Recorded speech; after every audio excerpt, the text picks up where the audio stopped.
Okay. Is Lee in here? Have we crossed the 1,000 mark yet? How many shows? No, not yet. I would say we're close to 500, 600. Okay, so probably like 500 or 600 so far. Wow. And then if we think before we were working together, like before when I was in college and stuff, maybe 700. Maybe close to 500 or 600 or 700. Thanks, Lauren. This is Maddie. Hello, Maddie. And Maddie was wondering if you have a favorite Bible verse. Oh, yes. Oh, I'm about to speak on it. Well, obviously I'm about to speak on it right now, but I have to do a video for this afterwards. It's Proverbs 16:9, and it says, "Man may choose his path, but the Lord directs his steps." And I love that verse so much. Oh, I love it so much. It's because it takes all the pressure off. That's why I can have the five, whatever it's called. What is it called again? Majors in college. There you go. It takes all the pressure off, because here's the deal. If you can have vision to see what it is that you long for, or even the desire of your heart, God will align those desires of his and yours, and he'll make them marry, right? And when you submit those desires and you say, God, this is the path, I can see it at hand, but I don't know how to make this happen. A lot of times we can think about this idea of God's will and how our carnate bodies and minds would fail that, I guess, divine will, if you will.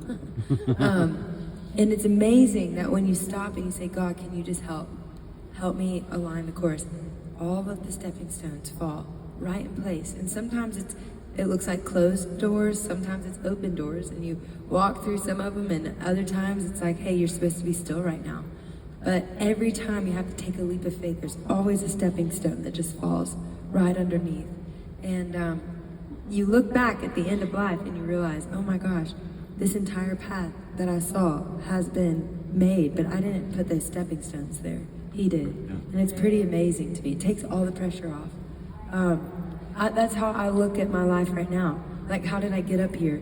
And it was just one step at a time, not steps that I could cultivate and create. I could, work on my craft and things like that, but he is the one who has opened so many doors. And so I can look and see when I was a kid dreaming about singing. That was the path that I longed for. But now being here and looking back, I see all these divine steps that were laid along the way. And you really realize it's a bit hard to fail when his grace is abounding. And I always tell people, take risk, because the first time you take a risk, you realize, wow, you are actually in much safer hands than you have ever realized. Because he's holding us all and guiding us along the way. So Proverbs 16:9, it's my favorite. Thanks, Lauren. I don't know where you went. Oh, sorry. It just popped up. Like a spring chicken. This is Genevieve. Hey, Genevieve. And she was wondering if you could tell us about your songwriting process. Oh, yes, that's a great question. Do you like to write songs? No, awesome. So okay, so this is cool. I love that you are curious about this, because I'm always marveled about other people's careers and their passions. Like, how do you do what you do? Joanna Gaines, for instance. Joanna, how do you put it all together? But my songwriting process is a little all over the place, as you can tell by this glorious Q&A. I start off the day and I try to do one of two things. If it is a day where I'm like, I need a lot of inspiration, I will come with lots of drinks. I don't know why, but it is like people talk about like surgeons or people that have these little nuances before they go on stage or before they're in front of pressure. Like people do crazy things. Me, I'm just like, I'll have a water, I'll have a coffee, I'll have a tea, I'll have another tea, I'll have a soda, it's ridiculous. And I have actually walked into co-writes with like drinks like this, and I'm like, I know this looks out of control, but it's a nervous tick, I think. So first I get a lot of liquid options, and I go into the studio, and sometimes it's with people I've written with before, and sometimes it's with people I haven't. And sometimes I bring an idea to the table and I say, hey, I have this melody, or I'll have like a lyrical idea, and I just sit with them and we kind of ping pong back and forth. Or sometimes somebody else will bring an idea into the room and they'll say, I just heard your voice on this. Does it resonate? Does it sound familiar? Does it sound like something that's authentic to you? And we kind of go back and forth like that with different ideas. Another thing that's really important is to stay open to inspiration. And it's interesting, it doesn't always have to do with fatigue, but rest is so beautiful because a lot of times when you are in a state of rest, you can absorb even more. It's like you're a sponge. So you can walk outside and you see a bird chirping and it creates an idea. Or you can see a kid laughing and it creates an idea. And so it's kind of like allowing life to teach you about songs along the way. And that's what I like to do. I like to be a sponge and absorb as much as I can so that in the right moment, I'll have the light bulb moment and I can go into the studio and bring that idea to a friend. I'm trying to think of any other little clues. All songs are written differently, I'll say.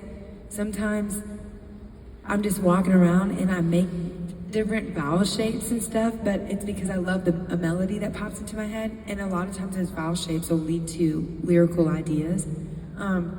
Sometimes I walk in and somebody has a piano part and they play a piano part down or a drum part, and I just sing around that, and then we write the words all together. So it kind of, there's an ebb and flow that happens, but that's established kind of once you get into the room. Thank you so much. That's a great question. Thanks, Lauren. This is Timothy and Amanda. Hello, Timothy. Hello, Amanda. And they want to know about like your faith journey. How did you come to know Jesus? And also the story behind the song Rescue. Okay, great. So like a true Cajun, I came to know the Lord through food. And I wish I was really holy, but that's the honest truth. I was 6 years old, and my mom and dad, they'd always get the grapefruit and cracker at church during the midday Sunday snack. And I'd say, why do you get a midday Sunday snack and I don't? And they said, oh, it's because, we've met Jesus and we got baptized and all this stuff. And I was like, okay, that's exciting, but I already know who Jesus is and I still don't get the midday snack. So we need to sort this out. So I went and got baptized the next week so that I could get the grapefruit juice and the cracker. That is awesome. The honest truth. But I will say that it was really honestly in high school. I went through a season where I had an illness called cytomegalovirus, and it affects everybody just a little bit different. But I was placed on homebound for 18 months, and that was when I really found him, like as my friend, as my confidant, as someone I could dream with, share ideas with. It went beyond the idea of this figure that I learned about in my childhood to like a relationship. And I experienced a lot of isolation in that period of time. And I think there's something beautiful about isolation. We see these pictures of Jesus going to the wilderness, and we see, David in the fields as a shepherd years before he was appointed as king. And I think there's something in that kind of, well, everybody calls it isolation, but I call it incubation, because you're just like, you're like that little egg that's sitting in that warm little cocoon, right? About to hatch into what God has in store. And so for me, it was that period of time where I really got to know him. And then the story behind Rescue, another really holy moment in my life. I was sitting on the toilet, and you could figure out whatever I was doing. And I remember getting this picture of a girl who was going through this really difficult time. And the beauty of this is God is amazing. He reminded me, I'm not kidding, like, sometimes I'll see these images and see these pictures and of people, I'll tell you the story. There was this girl that I saw in my mind, and she was addicted to drugs, and she didn't know how to get clean, but she knew that it wasn't who she was. She couldn't figure out how to break off the stigma of what everyone else saw her as. And in comes the room, Jesus. He walks in and he looks at her and he says, I know who you are. Don't worry about this. Don't worry about this world. I know who you are. And there is a peace and there is a rest for you.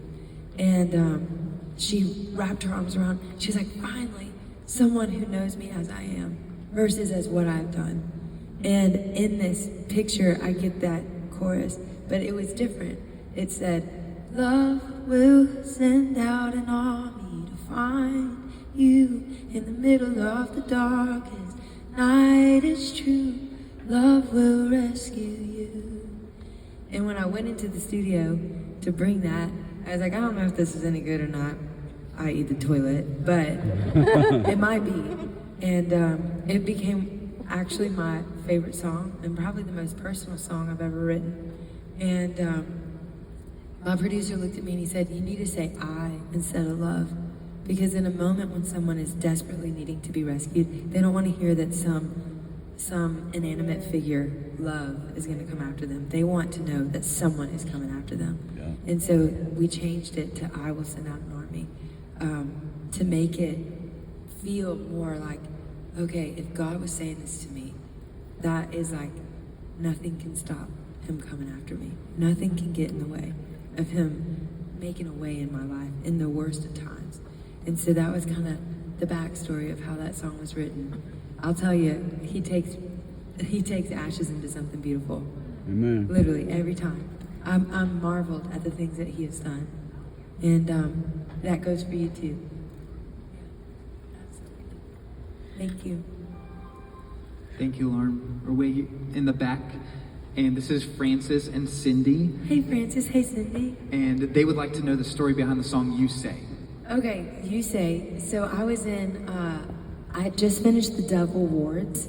And it was that sounded like I just said the Devil Awards. I said, it's so hard for me to say. I have tongue twisted it 2 times in a row. The Dove Awards.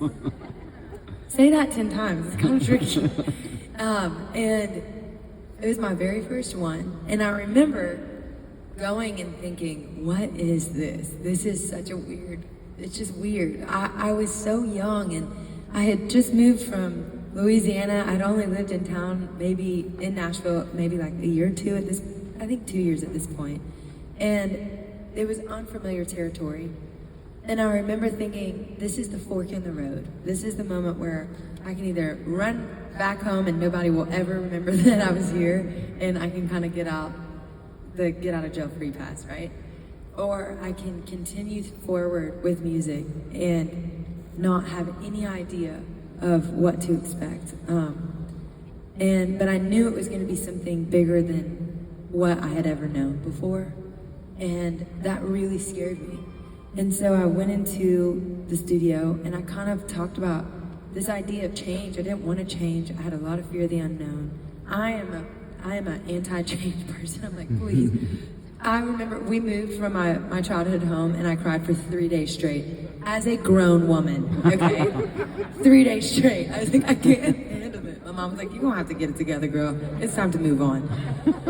Anyway, and she didn't want to move either. I'm like, how did you get over it so fast? But I just am so reluctant to change. Well, this was kind of a very similar situation. And I had all of this doubt and all of this insecurity. I felt really young in the process, very green. I didn't know anything about the industry. They said that you were going to be a CCM artist. I said, what is CCM? Do y'all know what CCM is? Yeah. Exactly. Thank you so much. It's contemporary Christian music. I was like, I don't know what that is. And here I was sitting in this category that I had never even heard of in my whole life. I'm like, what genre is that? I have no idea. Anyway, so when I mean green, I mean green. I did not know anything. And it felt really unstable, and I felt really insecure. But I knew if I trusted the Lord that He would anchor me for the things that were coming my way. And so this song was really about finding my identity before I was kind of handed out into the world, if that makes sense. Kind of getting my footing and getting my anchor from truth versus being insecure. And so when I walked into the studio to tell everybody, I don't know if I want to do this. This is kind of freaking me out. they said, well, let's replace all the lies with the truth of who God says you are. And then that ended up being the biggest song of my career. The thing that is so funny about that whole exchange is that we wrote How Can It Be, my first record. I toured for 2 years, and then that was the very first song that we wrote after How Can It Be. So I was in this place of like, oh, it's gonna take us a couple months to get, our writing chops back and whatever. I didn't think that the first song that we wrote was gonna be the song that set the tone for everything. It really did change everything. And the irony as well is that I was telling God, I really don't want to be famous. Like, I don't really want to do this. I don't know if I'm cut out for this. This is not my lane. And he was like, don't worry, I'm going to make the song that you write about that the biggest one of your career. It's going to be fine. But I do love that song, and I'm so grateful for the amount of stories that have been connected to it. And I think that's my favorite part. People ask all the time, what's your favorite song to sing every night? And I have a couple, but I do say You Say, because I get to see the evidence of God going beyond me and going into someone's heart and meeting them in the midst of a moment. Yeah. Thank you so much. So good. Thank you, Lauren. We're over here on your right. And this is Arden right here. Hey, Arden. And this is a fun question to end on tonight. She wants to know what your favorite flower is. That is a great question. I just saw a book, or a bumper sticker that says, I stop for wildflowers. You know how like on the back of buses it says, I stop for railroads? Because they have to stop for a road. It's like a law. But this bumper sticker said, I stop for wildflowers, and that is me. I would say my favorite flower. I love hydrangeas. I love